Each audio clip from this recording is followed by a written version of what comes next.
Hi, guys. Thanks for joining this morning. May I please welcome on the stage Dmitry Starostenkov, CEO of Event Gaming, Szczepanka Havlikova, Senior Associate at Denton's Prague office, Rait Arhua, Head of AI at Great Tech, and finally, Thomas Eigner, Senior Vice President, Business Development at Golden Whale. So guys, grab a mic and let's start.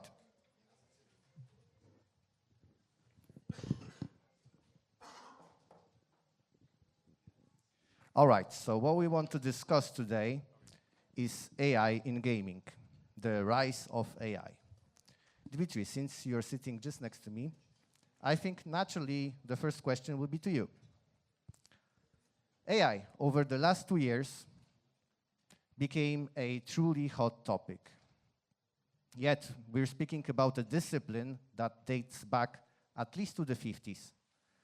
What's your take on this? What happened suddenly over those last 2 and 3 years that all of a sudden everybody started speaking about AI? Yeah, you are totally right. The whole mathematical model and algorithms behind AI have been known for at least 5 decades. And sometimes I speak with people about this and they are very surprised that like most of the algorithms of AI were invented in 70s and 80s of the last century. And only now we are like having some benefits from them. By the way, they were used in 80s extensively as well, just because technology was not so high enough to use effectively AI algorithms. That implications of AI in 80s was very limited. But you know that, for example, for weather forecast AI algorithms were actively used. What happened for the last 2 years? Also, many processes were hidden from the public, but they were happening for the last 10 years. The point is, for example, Google, they have been constantly working on new linguistic models to extend possibility for people to search information. So, you know, Google have very specific language when you can, that you have to use to search for specific information. You need to understand how to ask Google. And this was very limiting, and Google understood that they need to extend this. So they have been working on this, but then technology developed enough, memory, processing power. So all these narrow linguistic models were able, now we are able to use them in full power. So the biggest challenge that these models are like addressing is how we process information and how we go through this information. So, and because of these latest technology advancements in chips, now we can use this in full power. So one would be the access to the resources, computing, and also if anyone would like to contribute, you're all welcome. When it comes to what COVID-19 has done and when it comes to the advancement on the LLMs, what do you think? How and to which extent did this impact the reality in which we are today? Do you mean COVID? Yes. I'm not sure about specific COVID influence. Probably also like, I didn't think about this, to be honest, but yeah, definitely like our way how we access information and demand for information increased during the COVID time. So I think it like catalyzed development of LLMs and AI models for sure. Suddenly we wake up from one day to another in a new reality, and then the world continued to revolve. Yeah, as I said, you know, many processes are happening just behind the scenes and not seen for public. You know, many scientists and engineers, they're working LLMs on the algorithms and so forth. For example, my friend, he has been developing neuro-linguistic models for 20 years and successfully selling software products with this. But they were more for corporate level and not well known for public. Suddenly, like, it became available. Exactly. I think what could be the most interesting, and the next question from my side, the use cases. Right, question to you. What do you think, which use cases bring the most benefit to the businesses in iGaming sector? Okay. Yeah, thanks. Great question, actually.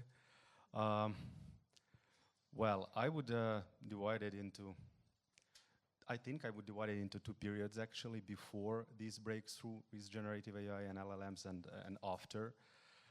So, of course, before this application of AI in iGaming, the biggest benefit and like the biggest impact that we saw was in risk anti-fraud.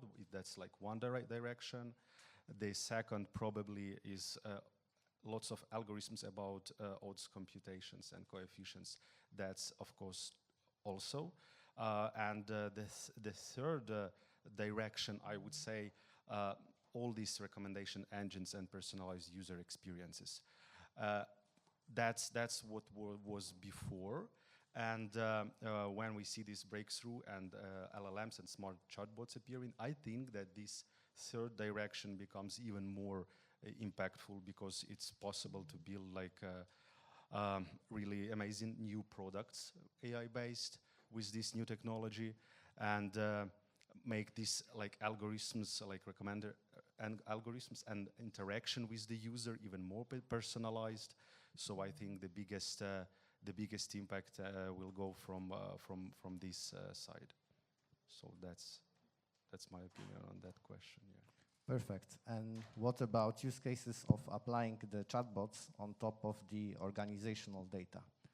Let's imagine that we have a scenario that we take the chat, we teach him, hey, these are our company's data, bring me the ideas, bring me the results. Well, we can imagine lots of use cases, of course, and it all depends on the data. So the most common use case is just talk with your data, and you can create a chatbot to talk with the data in a smart analytical way, just and ask simple like textual questions in a free format, and get really structured and analytical answers without going and querying the databases, for example. It's also absolutely possible. But there is also this differentiation between internal and external chatbots. So internally, of course, it's possible to build different chatbots to automate or help in some internal stuff, improve operational efficiency. But it's also absolutely possible to build chatbots which communicate with users on the website. And that's like another story. Yeah. Funnily enough, on the way to the conference, yesterday I was on the bus that was driving us to board on the plane, and I bumped into ex-colleague of mine, and we started discussing of use case that he was applying for a certain company. They have managed to reach at the pilot stage an accuracy of 98% when it comes to answering business questions with the data. So jumping back to what you mentioned, let's imagine that we have someone from the business team who are not familiar with SQL or reporting, coding, etc. They just go to the chat, they type the question, hey, why my GGR was lower during the last week? Then they get the answer. And funnily enough, this project didn't go eventually into production because the user said, I don't want 98% accuracy. I only trust what Mrs. Kasia is doing for me. Her report is surely the best. How would you address such case? Do you think that this kind of resistance will stay for a longer period, or this is just a matter of time? On my opinion, it will stay for a long period still. It's also possible to use these models in absolutely automated way as well. Then there is no such resistance, and it's possible to plan and build such products when this model is just part of it, and that's it. And this automation happens. But yeah, we're gonna rely on human expertise still, on my opinion. And yeah, it's a big factor when human interact with the human being. Yeah. So yeah. Stepanka, since you're the legal expert here in the room, when it comes to the regulated markets, what do you think is the impact of the regulation on how we can apply the AI? Thank you. So I would hate to be the lawyer, the party stopper here in the room, since this should be the fun room. So I will try to perceive the regulation as an opportunity rather than regulation, which could be difficult, but it's certainly possible. Well, it's not, as you might know, we have the new regulation of artificial intelligence in the European Union. And plus, it's not only about the existing regulation and about the new regulation, it's a lot about the existing regulation as well. Because, for example, those use cases which we just heard, a lot of them would actually not be regulated under the new AI Act. But on the other hand, it would definitely be regulated under the existing laws. And by this, I mean namely the GDPR and protection of personal data. So, and how to perceive the new AI regulation, it basically aims to reduce the risks of independent and misusable AI. However, it does not mean to stop the innovations and rollout of the artificial intelligence across the EU. It is very important to keep in mind that the new AI Act aims to regulate, very strongly regulate, only those, mainly only those AI systems which present high risk. And these categories of high risks or prohibited AI system are really quite limited. So it does not mean that automatically every chatbot and every fraud detection system will now be regulated strongly by the AI Act. It's not true, and it will not. I think it will not be that difficult to roll out artificial intelligence after the new AI Act. But what will definitely be needed is to analyze and think about how do we deploy AI, and whether we may fall under the high-risk categories. And it will inevitably be needed to incorporate this moment of thinking about how we are deploying artificial intelligence. But on the other hand, what will also be very useful for us is that the AI Act is imposing a lot of obligations on the developers of AI models, which I bet I do not have any developers of AI models in the room, because it's not very likely. Most of you will most likely be rather those deployers using the models and developing maybe AI systems based on those models, where we rely on third parties. And to be honest, I'm actually most of my time advising developers of models. So most of my time I'm actually dealing with those very tricky obligations under the AI Act. But for you, it will bring a lot of opportunities, because those developers of AI models will now have to provide you a lot more transparency, technical documentation, and more information about how these models work. So this should hopefully bring to the market a lot of opportunities of using these models and integrating those models into new AI systems. On the other hand, what will inevitably need to be kept in mind is increased transparency. So for example, when we would be thinking about deploying those chatbots, which were mentioned previously, we would inevitably have to disclose to the end customers that they are actually communicating with chatbots. When we would be thinking about personalization of these results, we might need to consider getting consents of the users to whom we want to personalize the content, which follows from the existing laws, not the new AI Act.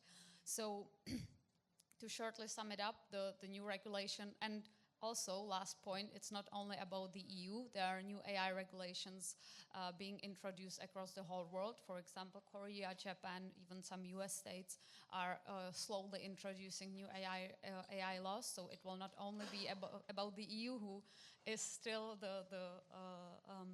brings the flag of the first regulator of artificial intelligence. So to sum it up, the regulation will hopefully not be only about new obligations, but also about opportunities. But also it will inevitably also bring certain compliance burden to all of us. But you have mentioned the word opportunity many times, and I'd like to ask you one thing in here. Many times and recently we hear the discussion between the discrepancy in the technological advancements between Europe and US. And do you believe that the regulations we have and we implement, because one thing is the letter of the law, the second is how we interpret it and how we apply it to the reality. Do you believe that in the European Union we are correctly balancing out the need for respect for privacy and ethics versus the need to advance? Well, I completely understand where you're heading, and I, to some extent, agree. It's an open question. I'm not heading nowhere. No. That to some extent, I think we are over-regulating, and we are making it, in my personal opinion, a bit too difficult for businesses to operate in the EU. But on the other hand, it's about the values we choose to follow, and in the EU we put a very strong importance on individuals, on our privacy and our rights. So that's probably the reason. And on the other hand, that's the reason why it's so nice to live in the EU as being such individuals. So it's about balancing the individuals and balancing the businesses. But I agree with you that it's getting a lot more difficult to operate business in the EU, and that also to some extent might slow down the advancements and the innovations. But on the other hand, it might not be the only reason why the US is so ahead of us in the AI development. Thank you. Thomas, I didn't hear from you yet, so let me ask you this thing. Do you believe that when it comes to the AI today, are we more in an optics of revolution, where suddenly nothing is like yesterday and we need to change everything? Or are we rather in a evolution mode that, hey, we're adapting things are happening in the background, maybe it's not always so vocal. What's your take on this? So I think we are in a, let's call it, accelerated evolutional phase, and I think what you call the revolution maybe is still ahead of us. And if we just look at the history, and Dimitri touched on it, so it's there, or machine learning AI is there since the 50s. We saw a long time of innovation phase, so if I compare it to a Gartner hype cycle, the first phase is the innovation phase, available to tech people. We saw it from the 50s to 2020.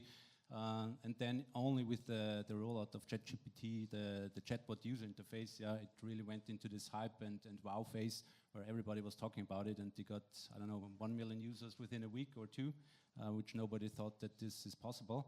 But then we quickly also came into this phase of disillusionment, where basically everybody understood, okay, where are maybe the limitations, how can I get use of it, how can I get not use of it?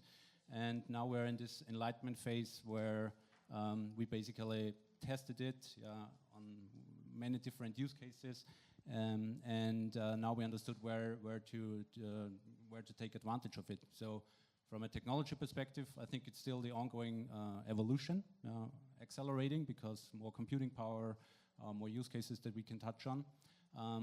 The revolution, I think, is still ahead because we still see a lot of holdbacks, from a regulatory perspective maybe, but also from teams that are not fully used to get or using AI in their daily operation. So we see it in our daily talks with operators and suppliers that they need to change their structures. They sometimes need to change their architecture. There's still a lot of legacy systems in place.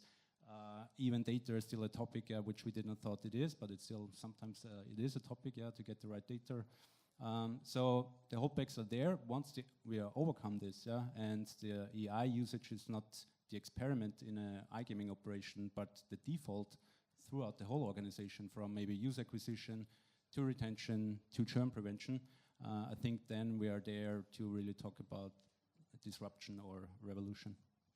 Interesting case that you mentioned that on one side we are applying AI to a broader context where you might replace one piece of the process and have it extremely sophisticated, but then you have that in a guy in an internship who does the copy paste at one place, and suddenly the process becomes fragile. So we need to look at the broader picture and not just at what can like revolutionize in one part, but while keeping the remaining. Yeah.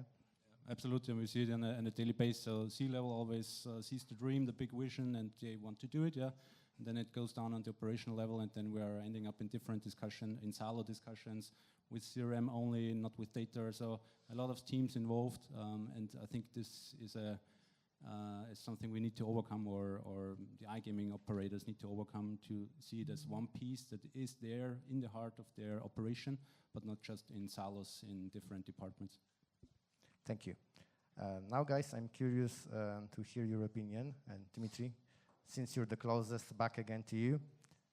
Who will benefit the most from AI? Now, I mean, do you think it will benefit more operators, game providers, platform guys, payment guys, and in the verticals? Do you see that it may bring more benefit to a specific vertical versus others?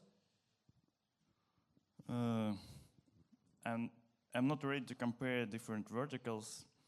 I could talk about a few cases which could help different parts of the gaming industry to benefit from AI. First of all, the biggest shift I see for operators and affiliates, I mean people who bring traffic, the biggest shift is disruption of Google. In my opinion, Google will lose its position as a gatekeeper to information for our daily life. Right now, whatever we need, we ask Google, we search there. Now it's shifting toward ChatGPT and AI tools. I know many people, they stopped using Google to find information, and they started using ChatGPT. And yesterday, during networking event, I had a talk with founder of SEO optimization company. They have already started optimization for ChatGPT to be sure that specific brand appears in recommendations when people ask, like, where I can play slots, for example. Yeah, so give me 10 recommendations, so to be sure brand appears there. So you see, instead of optimizing just for Google, doing SEO, doing AdWords and all this stuff, now operators and brand, they will have additional way to promote their websites to users. So like it creates a lot of opportunities and it creates a lot of challenges at the same time. But I believe it's more on the opportunity side, because having just one gatekeeper for all of the information, to the vault of information, it's not the good thing to deal with. Second case is for game providers. I know now many slots providers, game providers, actively using local models to generate graphics. It's like optimizing the efficiency of the operations, because instead of making all these graphics by hands, now they can do it much quicker and more efficient. So I believe for game providers, AI will give serious leverage to produce faster and high quality game content. And finally, I think AI models will have serious leverage for efficiency of operators' daily work, for, as you mentioned, chatting with players, support, providing a personalized experience when you feed model with all players' responses and actions, and then they communicate with players in a very personalized way. So it will increase for definitely LTV and retention rate. So it will help operators to deal with their unit economy. Thanks. Now let me shift the topic a little bit. So guys, I'll tell you a story. Recently, I got a phone call from my sister. She owns a hairdresser salon, and her hairdryer burned. Then she calls me and she asks me, hey, I saw this AI-powered hairdryer. What do you think about it? I ask her, do you really believe that it's going to dry the hair any better than a classic device? And kind of relating to this story, right, we are bumped with communication about AI. Literally, every day, everything needs to be AI-powered, otherwise it's most probably useless, yeah? That's the statement of today. What do you think is the right way to actually dissect, for people who are not technical, where's the real value and where's the gimmick? Thank you for this challenging question.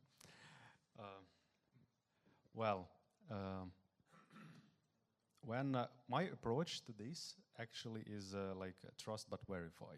So it's easy to imagine really amazing AI-based products these days, and it can happen that somebody reaches you and shows something really amazing and valuable.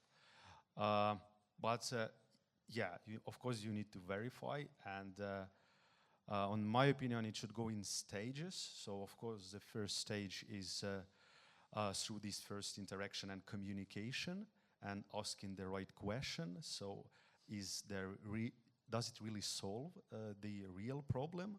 And what are the metrics? So we should start with that for sure. That just to understand that it's not just abstract promises of outcomes. So we should do that for sure to realize that the AI expertise is really there. So we start with that, these challenging questions. The second stage would probably be investigating the documentation and maybe even talk with some expert from the opposite side who built this amazing stuff. And again, to understand that it's there, but to estimate the real value and understand that there is indeed a real value, we can only do that through the testing phase. So it all comes to this testing phase, and we should integrate it. And then there is like most of the work is on us, and we should come up with our metrics. We should check it on our own platform or part of user base. So and then measure it, and then see that it really works. For example, it improves the retention rate or some other metrics. So, in my opinion, it goes in these stages, this verification process.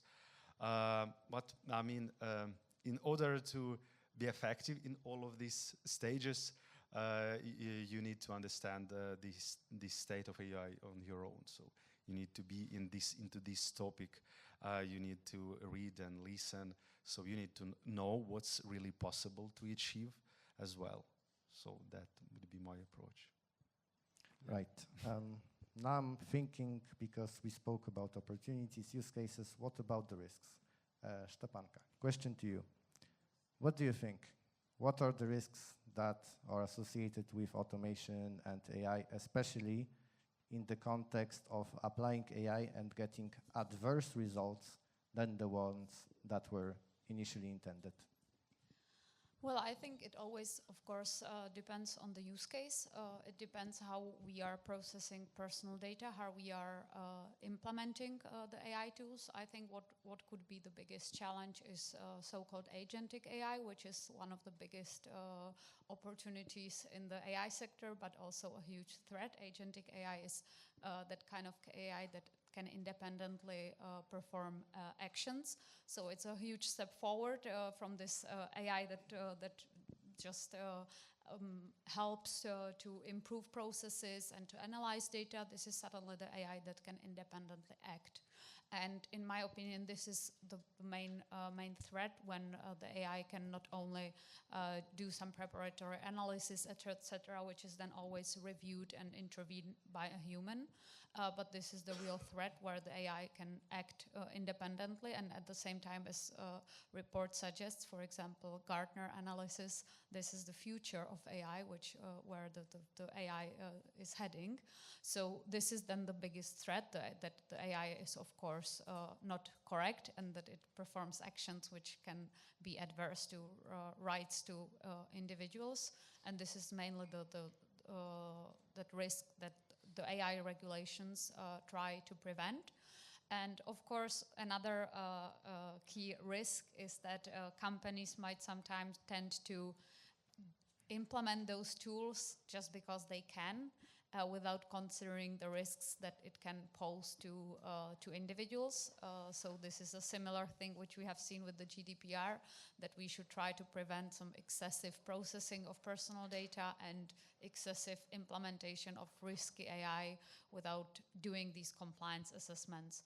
But on the other hand, it's never black and white, so it will be always important to do these assessments first, whether the way how we intend to implement AI, whether it complies with the current regulations. And the conclusion will most likely not be yes or no answer, whether we can or cannot implement the AI tools. It will more likely be about what measures can we apply to reduce the risks and to implement these tools that we need in a safe and compliant way. Especially when we speak about this, I often hear from clients this concern about if I apply AI and I teach him on top of my corporate data, is it going to be somehow shared with all the other companies, and then everybody will know my business, my secret sauce, etc.? Do you think that this is a tangible risk? Yes, it definitely is. This is one of the key questions that we should ask ourselves when we are thinking about implementing AI tools. And there are two ways how we can prevent it. Firstly, and it's the most important thing, it's to implement it technically in a way that prevents technically the upstream of our data. For example, by integrating models into our own infrastructure, it then becomes technically impossible to send these data back to the model developers. On the other hand, we probably will want to use cloud services and integrate the AI systems in a more smooth way. And then the other way how to prevent it is probably choosing a very reliable cloud provider who can offer us to integrate these tools with sufficient securities that it will not be reused. For example, as an example that I can give that I know our clients are considering are, for example, Microsoft Azure AI services, where Microsoft announced a cooperation with a lot of model developers. So it's not only about open AI models which are integrated to Microsoft infrastructure, but it's recently also a lot more such models. And for example, selecting these kinds of reliable companies that can offer the guarantees of that your data will never leave Microsoft Azure secured infrastructure. And secondly, it's also a lot about these contractual clauses, where if you have a contract where you have a guarantee from the provider that they will not do these things with your data, it also reduces your risks. Of course, it is not 100% reliable because everyone can just breach a contract. So it's, of course, the technical measures are, of course, preferred. But for example, there are providers which offer these contractual guarantees. On the other hand, if you would be using these public services without having like a corporate account and these specific contracts securing your data, a lot of these public AI services are, on the other hand, expressly stating in their terms and conditions that they are using those prompts and outputs to train and fine-tune their models. So it's important. This is one of the important risks, and it's not only important for data privacy compliance, but to protect your own confidential data and your business secrets. So it is very important, and it's about technical measures and choosing the right provider and contract. Data security. Guys, conscious of the time, one last question for today. Otherwise, Zoltan will destroy me. Thomas, AI, do you think it's going to benefit only the biggest ones, the smallest ones, everyone in the same way? What's your take on this? You have a lot of experience across different sectors and working with many actors, so I'm curious to hear. So I think both benefit or can benefit the bigger ones and the smaller ones, but on different levels, I would say.